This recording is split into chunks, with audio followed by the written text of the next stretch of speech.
এক দরিদ্র যুবক একজন ৮০ বছর বয়সী ধনী মহিলার সঙ্গে বিয়ে করেছিল।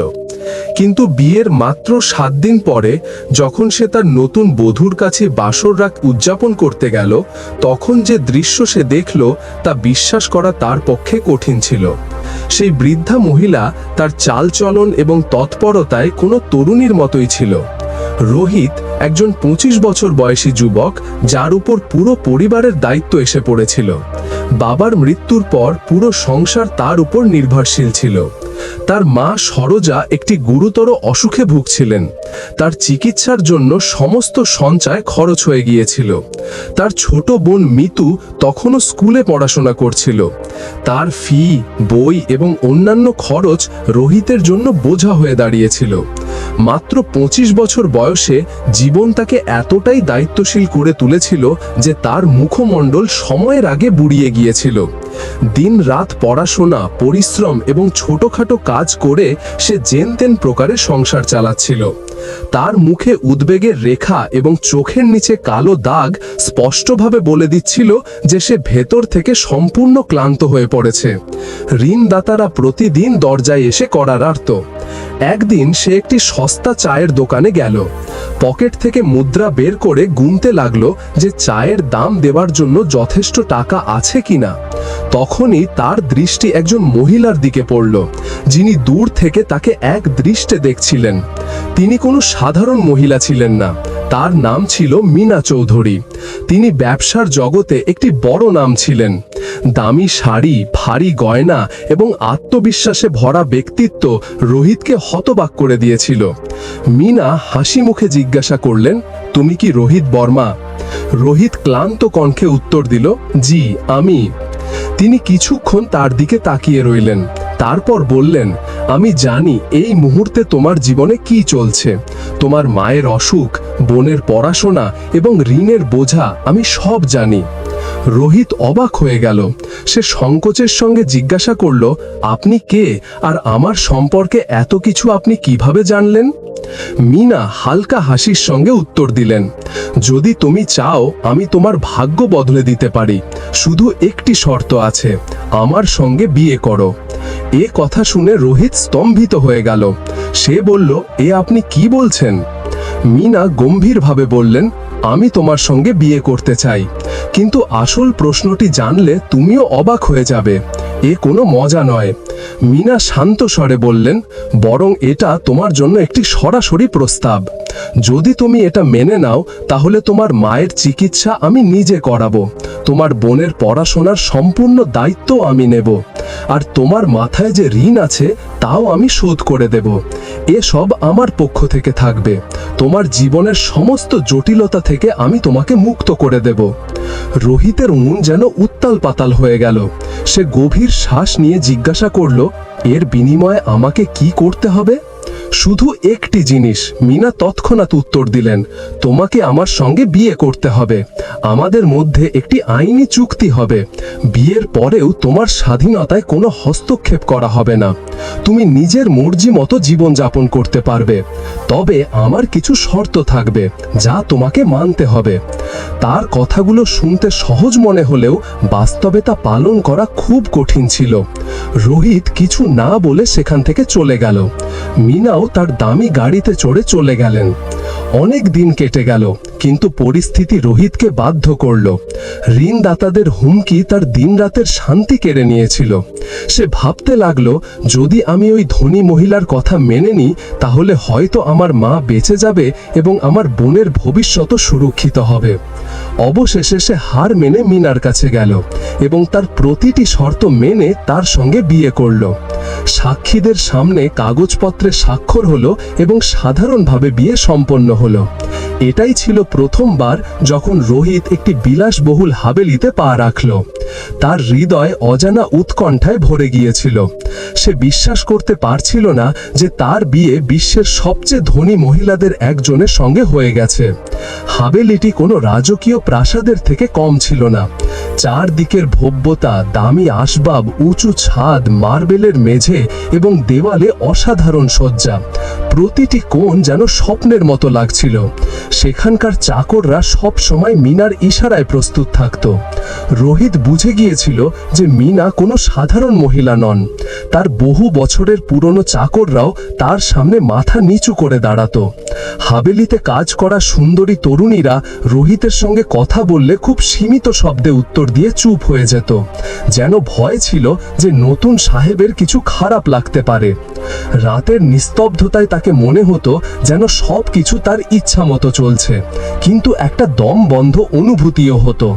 পেছনে ফিরে তাকালে শূন্যতা ছাড়া আর কিছুই চোখে পড়তো না। সময়ের সঙ্গে রোহিত হাভেলির সবচেয়ে বড় রহস্য সম্পর্কে জানতে শুরু করলো।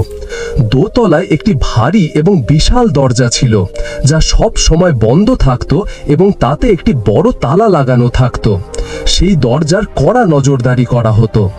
রোহিত ভাবতে লাগলো, এই দরজার পেছনে এমন কি লুকানো আছে যাকে এতটা সুরক্ষিত রাখা হয়েছে। রোহিত এবং মিনার মধ্যে সম্পর্ক ছিল, কিন্তু এখনো আবেগের বন্ধন তৈরি হয়নি। মিনা চাইতেন রোহিত স্বেচ্ছায় তার ঘরে আসুক, জোর করে নয়। তিনি রোহিতকে খুব ভালোবাসতেন, কিন্তু রোহিত তখনও তার থেকে দূরত্ব বজায় রেখেছিল। মিনা প্রায়ই তার ব্যবসায়িক কাজে ব্যস্ত থাকতেন। যখনই তারা একসঙ্গে কথা বলতো তা খুব সংক্ষিপ্ত এবং আনুষ্ঠানিক হতো। মিনা প্রায়ই তার খোঁজ খবর নিতেন, কিন্তু রোহিত শুধু প্রয়োজন হলেই কথা বলতো, নয়তো চুপ থাকতো। মিনা প্রতিদিন রোহিতের সঙ্গে টেবিলে বসে খাওয়া দাওয়া করতেন।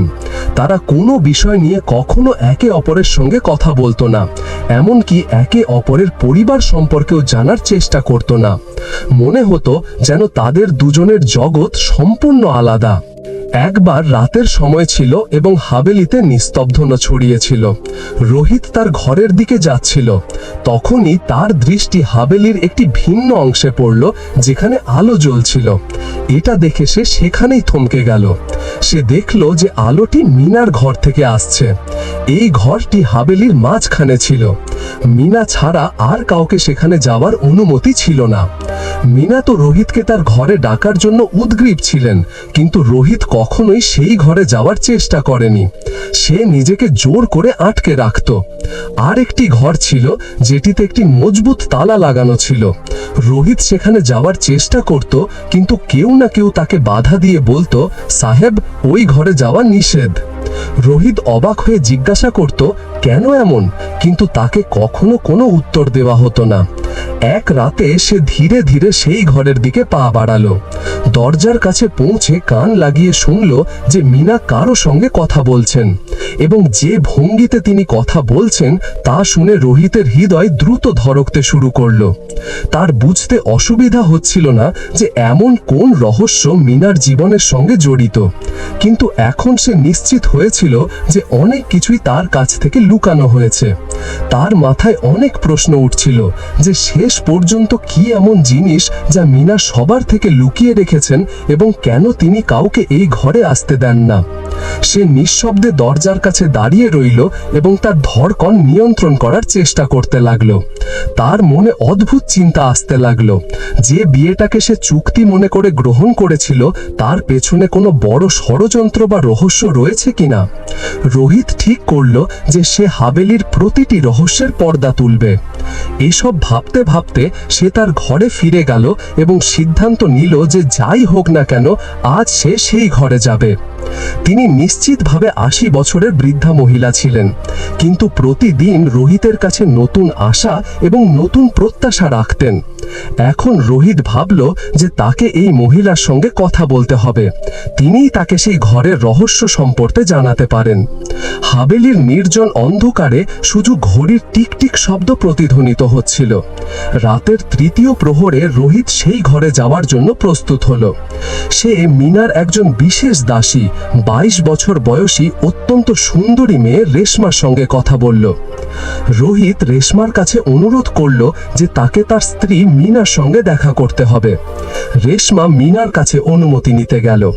রেশমা ছাড়া কেউই মিনার কাছে যেতে পারত না। যখনই রেশমা মিনাকে রোহিতের ইচ্ছার কথা জানালো, মিনা উৎফুল্ল হয়ে উঠলেন এবং রেশমার হাত চুমু খেয়ে বললেন, তাড়াতাড়ি পাঠিয়ে দাও। রেশমা রোহিতকে যাওয়ার অনুমতি দিল। রোহিত ছিল একজন 22 বছর বয়সী সুদর্শন, শক্তিশালী এবং প্রতিভাবান যুবক। সে গিয়ে মিনার দরজার বেল বাজাল। মিনা দরজা খুললেন এবং পুরো মন থেকে তার স্বাগত জানালেন। রোহিতও ভাবছিল, যতক্ষণ না আমি তাকে খুশি করব, তাকে আমার করে তুলব, ততক্ষণ রহস্য কিভাবে প্রকাশ পাবে। ঘরটি গোলাপের সুবাসে মুখরিত ছিল। মিনা দাঁড়িয়েছিলেন, মুখে উজ্জ্বলতা, চোখে ভালোবাসার আলো। রোহিত ঘরে প্রবেশ করতেই তার হৃদয় জোরে জোরে ধড়কতে লাগল। রোহিত অবাক হয়ে বলল, মিনাজি, আপনি তো 20 বছরের মেয়ের মতো লাগছেন, এটা কিভাবে সম্ভব? মিনা হাসলেন, তার মুখে একটি বিশেষ উজ্জ্বলতা ছিল। তিনি ধীরে ধীরে রোহিতের কাছে এসে বললেন, ভালোবাসায় বয়সের কোনো সীমা থাকে না রোহিতজি। যখন একজন নারী মন থেকে ভালোবাসে, তখন তার আত্মা তরুণ হয়ে যায়। আমি তোমাকে শুধু আমার সম্পদ এবং হাভেলির উত্তরাধিকারী করিনি, বরং আমার হৃদয়ের মালিকও করেছি। আজ এই ঘর ভালোবাসার আর্দ্রতায় ভরা। আমি শুধু তোমার। মিনার চোখে হালকা আর্দ্রতা এবং ঠোঁটে ভালোবাসা ঝলক ছিল। এই ভালোবাসার অপেক্ষায় আমি অনেক কিছু হারিয়েছি। যৌবন চলে গেছে, সম্পর্ক, কিন্তু হৃদয় আজও ধড়কছে। রোহিত তার হাত ধরল। দুজনের হাতের তালুর মাঝে এক নতুন শুরুর শিখা জ্বলে উঠল। রোহিত বলল, মিনাজি, আমাকে মাফ করো। আমি জানি আগে আমি তোমার কাছে আসিনি, কিন্তু আজ যখন আমি তোমার সামনে আছি, তখন সবকিছু সত্যি মনে হচ্ছে। তুমি খুব ভালো লাগছো। মিনা ধীরে তার কাঁধে মাথা রেখে বললেন, যখন একজন নারীকে তার পুরুষ নিজের বলে, তখন সে বয়স দিয়ে নয়, সেই মুহূর্ত দিয়ে তৈরি হয়। শুধু এই মুহূর্তে থাকো রোহিত, আর আমি তোমাকে সেই ভালোবাসা দেব যা কেউ কখনো দেয়নি। রোহিত তার চোখের দিকে তাকিয়ে তার কপালে চুমু খেলো। গভীর শ্বাস নিয়ে বলল, ঘরে সময় যেন থেমে গেছে। হালকা আলোর শিখা ধীরে ধীরে ম্লান হয়ে যাচ্ছিল, কিন্তু রোহিত এবং মিনার চোখে এখন একটি গভীরতা ছিল, ভরসার, ভালোবাসার। রোহিত মিনার হাত তার বুকে রেখে বলল, না, এই ধড়কন এখন তোমার। যতদিন এটা চলবে, আমি তোমারই থাকব। মিনার চোখে উজ্জ্বলতা ছিল, আর সেই উজ্জ্বলতায় যৌবন নয়, বরং সত্যিকারের ভালোবাসার আলো ছিল। তিনি কাছে এলেন, তার কপাল তার বুকে রেখে বললেন, আমি আমার জীবনে শুধু দুবার পুরোপুরি শ্বাস নিয়েছি। একবার যখন তুমি আমাকে তোমার স্ত্রী বলেছ, আর একবার যখন তুমি আমাকে তোমার বলেছ। রোহিত তার চুল আলতো করে স্পর্শ করতে করতে বলল, তোমার প্রতিটি ঝরে পড়া চুলে আমি ভালোবাসার কসম খাই। তার চোখে সেই নিষ্পাপতা ছিল যা শুধু প্রথম প্রেমে থাকে।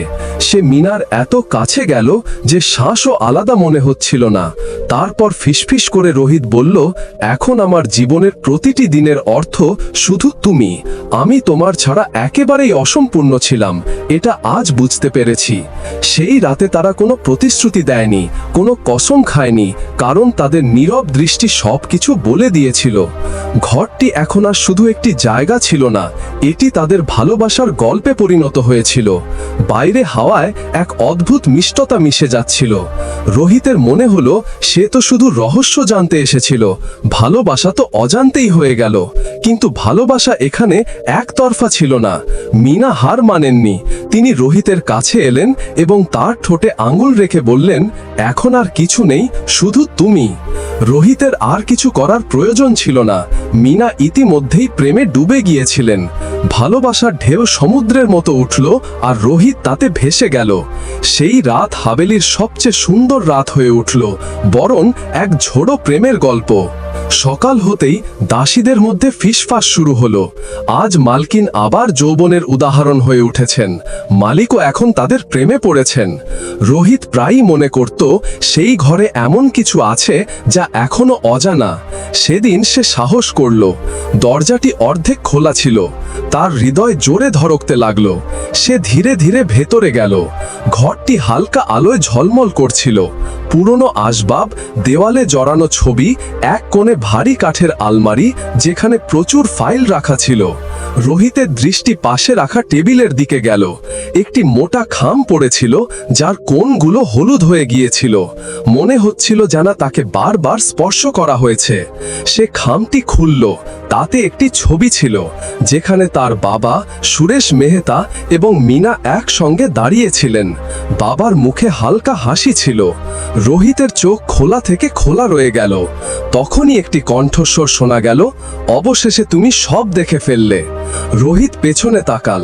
মিনা দাঁড়িয়েছিলেন, চোখে না ভয় না বিস্ময়, যেন তিনি আগে থেকেই জানতেন যে এই মুহূর্তটি আসবেই।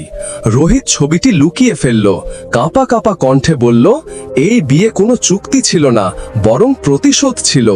মিনা হাসলেন, তুমি খুব বুদ্ধিমান রোহিত, আমি ভাবিনি তুমি এত তাড়াতাড়ি সত্যিটা জানতে পারবে।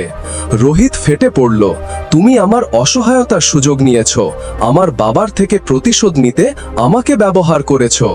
মিনা বললেন, যখন তুমি সব জেনেই গেছো তখন শোনো রোহিত, আমি তোমার বাবাকে ভালোবাসতাম, তিনি আমার প্রথম এবং শেষ প্রেম ছিলেন। আমি যখন 25 বছরের ছিলাম তখন আমার স্বামী মারা যান, আমি একা ছিলাম, তোমার বাবা আমাকে সাহায্য করেছিলেন। আমি তাকে ভালোবাসা ভেবে ভুল করেছিলাম, কিন্তু তিনি আমাকে শুধু ব্যবহার করেছিলেন। যখন বিয়ের কথা বললাম তিনি আমাকে প্রত্যাখ্যান করলেন। সেই দিনই আমি শপথ নিয়েছিলাম, যদি তিনি না তাহলে তার রক্তই সই। যখন তোমাকে দেখলাম তখনই ঠিক করলাম যে তুমি আমার পথ হবে। আমি তোমার সঙ্গে প্রতিশোধের জন্য বিয়ে করেছি, তোমার কাছ থেকে স্বাক্ষর করিয়ে নিয়েছি যাতে তুমি কখনো আমাকে ছেড়ে যেতে না পারো। মিনা কিছুক্ষণ থামলেন, তারপর হেসে বললেন, কিন্তু তুমি সেটা করেছো যা তোমার বাবা কখনো করতে পারেননি। তুমি আমার সম্মান করেছো, আমাকে বুঝেছো। তোমার মানবিকতা আমার ঘৃণাকে গলিয়ে দিয়েছে। রোহিত, এখন আমি তোমার ভালোবাসায় বন্দী, আমি তোমার দাসী হয়ে গেছি। রোহিত কাঁপা কণ্ঠে বলল, তুমি আমাকে বন্দী করতে চেয়েছিলে, কিন্তু নিজেই আমার ভালোবাসায় বন্দী হয়ে গেছো। তোমার প্রতিশোধ, তোমার ঘৃণা হেরে গেছে মিনা, কিন্তু তোমার চোখে যা এখন আছে তা ভালোবাসা। রোহিত মিনার কবজি ধরল, তাকে বুকে জড়িয়ে নিল। আমি তোমাকে ক্ষমা করছি, কারণ এখন তোমার হৃদয় পরিষ্কার আর আমি তা পেয়েছি। মিনা হাউমাউ করে কেঁদে উঠলেন, বললেন, এখন যদি মৃত্যুও আসে তাহলে কোনো আক্ষেপ নেই, আমি তোমার ভালোবাসা পেয়েছি রোহিত। সেই হাভেলি রোহিতের প্রাসাদ হয়ে গেল। একদিন মিনা অসুস্থ হয়ে পড়লেন এবং কয়েক সপ্তাহ পরে চিরতরে চলে গেলেন। শেষ কৃত্যে রোহিত শুধু বলল, আমি তোমাকে ক্ষমা করেছি মিনা, তুমিও আমাকে ক্ষমা করো। গল্প এখানেই শেষ হয়নি। মিনার 22 বছর বয়সী দাসী রেশমা, যে সব সময় রোহিতের সেবা করত, সে এখন তার কাছাকাছি আসতে লাগলো। তাদের সম্পর্ক ছায়া থেকে আলোয় এলো। রোহিত রেশমার সঙ্গে বিয়ে করলো। এখন হাভেলিতে আর একাকিত্ব ছিল না, নিস্তব্ধতাও ছিল না। রোহিতের মা এবং বোনেরাও সেখানে ছিল। যেখানে একসময় মিনার অসম্পূর্ণ প্রেমের প্রতিধ্বনি ছিল, সেখানে এখন রেশমার হাসি এবং রোহিতের শান্তিপূর্ণ জীবন স্থির হয়ে গেছে। রোহিতের ভালোবাসা এবং মানবিকতা তার হৃদয় বদলে দিয়েছিল। যে মহিলা শুধু প্রতিশোধ চেয়েছিল, সে শেষ পর্যন্ত ভালোবাসার বন্দী হয়ে গেল। এই গল্প আমাদের শেখায় যে সত্য, বিশ্বস্ততা এবং হৃদয় থেকে করা ভালোবাসা সবচেয়ে বড় শক্তি। অনেক সময় আমরা অন্যকে কষ্ট দেওয়ার কথা ভাবি, কিন্তু নিজেই তার ভালোবাসায় বন্দী হয়ে যাই। সম্পর্কে সম্মান, বোঝাপড়া এবং আবেগ থাকলে প্রতিটি ক্ষত সারতে পারে। রোহিত যাকে ক্ষমা করেছিল, সেই তার সবচেয়ে বড় জয় হয়ে গেল। আর যে শুধু প্রতিশোধের কথা ভেবেছিল, তার হৃদয়েও সত্যিকারের ভালোবাসা জেগে উঠল। বন্ধুরা, আজকে এই পর্যন্তই। যদি এই আবেগময় ও শিক্ষণীয় গল্পটি ভালো লেগে থাকে তবে ভিডিওটিতে একটি লাইক দিন, শেয়ার করুন আর আমাদের চ্যানেলটি সাবস্ক্রাইব করতে ভুলবেন না। আর আপনি কোন দেশ থেকে ভিডিওটি দেখছেন কমেন্টে জানাবেন।